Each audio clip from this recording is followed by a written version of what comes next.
components of the Python language. So first, as we discussed earlier, the Python language is made up of many group of softwares, or you can say that group of libraries in the Python. So simple is that the Python is is a combination of different libraries that we merge and that we include in our programs, and that we use according to their needs, according to the needs of the programs. Uh, it, it is another use. It is useful. First of all, if we discuss its NumPy, NumPy is a it basically stands for the numerical Python.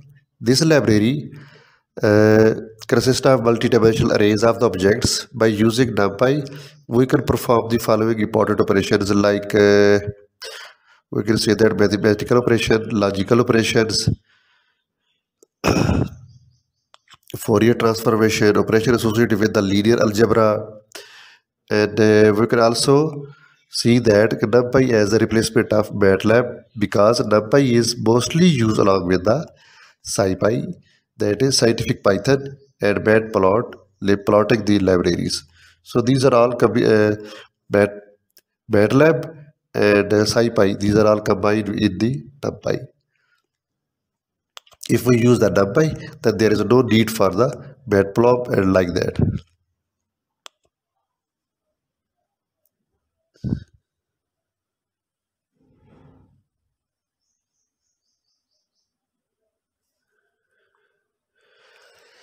The second most important library of the Python is TensorFlow. TensorFlow is important because it is an open source library, and for the machine learning based on the neural network. It was released in, I think, 2015 by the Google Brain Research. So it has a support of Google products. So it is popularly among the business has grown. So most of the big companies like Airbus, Airbnb, PayPal, VSCO, Twitters, like that companies are using to get the in their technology stacks. They are using most commonly. So it is a resourceful library, combination of different software such software engineers efficiently conduct machine learning and deep learning research, and easily build and deploy machine learning powered solutions. Easy deployment of the machine learning models on the various platforms.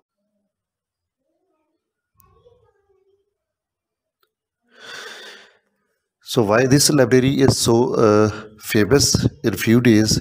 Because it is a resourceful library, easy deployment of machine learning models on the various platforms, and it is also Google supported library.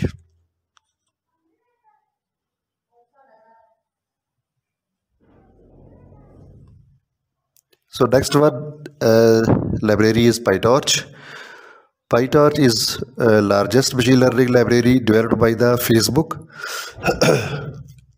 PyTorch is developed by the Facebook AI group. It is generally used for computer vision, NLP, and similar complex tasks. Facebook, Microsoft, Uber, Walmart, like these companies are using PyTorch. So it has a few factors. That's why it is so famous. That it is fast path from the prototyping to the production, optimized system performance, and available in the cloud as well. So that's why this is a very famous library developed by the Facebook. Next one is Keras. Keras was originally a platform for the fast experimentation with the deep neural networks, but has so transformed into the standalone Python machine library. Uh, This library is mostly used by the Netflix, Uber, Yelp, Scare, and other companies handle text and image data efficiently with the help of this Keras library.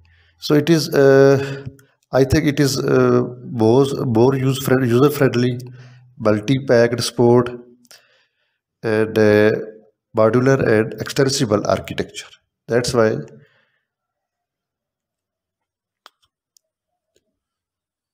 So next one is Pardas. Parda is very famous architecture type softwares applications.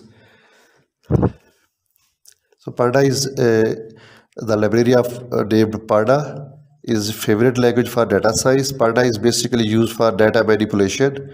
You could say that data wrangling, data analysis. It was developed by the McKinney in 2008. So we can say that it is the oldest library and most commonly used library of the Python language. So with the help of this, we can analyze the data, model, load, prepare, manipulate. Almost all 5 steps can be done along with this single library. We can load the data, we can prepare the data, manipulation, data modeling, and at the end, we can analyze our model too.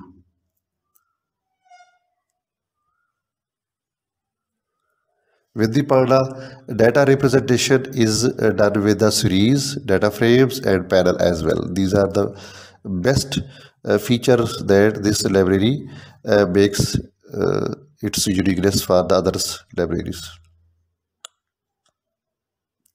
Next library is scikit-learn. Scikit-learn is another useful library for the data science projects, machine learning projects.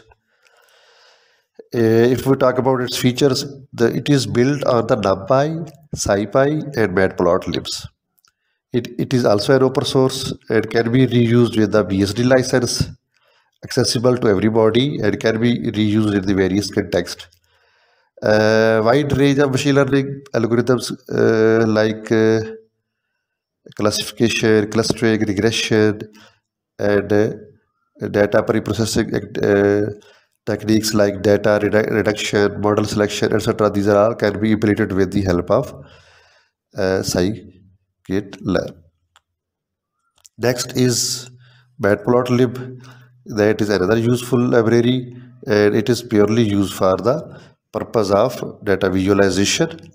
Data visualization in the sense that we can draw our data in the form of charts, bar charts, dotted charts, scattered chart, etc. These are all types of charts can be done with the help of Matplotlib.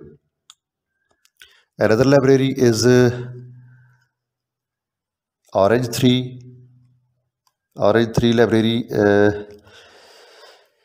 is basically created in the C++ and in the 1996. Powerful prediction modeling and algorithm testing and Weijers based structure. These are also supported with the help of. Further, it is easy of learning, easy to learn, and it is also used for the bioinformatics projects, biology products like that.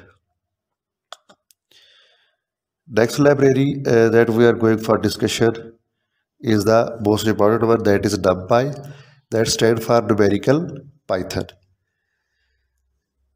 It was a tool for the numerical computation. It extends the Python's abilities with the mathematical functions based on which machine learning solutions. Robust computing capabilities, high performance programming languages, and it is also a very faster library to execute the algorithms. Large programming community are using this library. So that's all for today.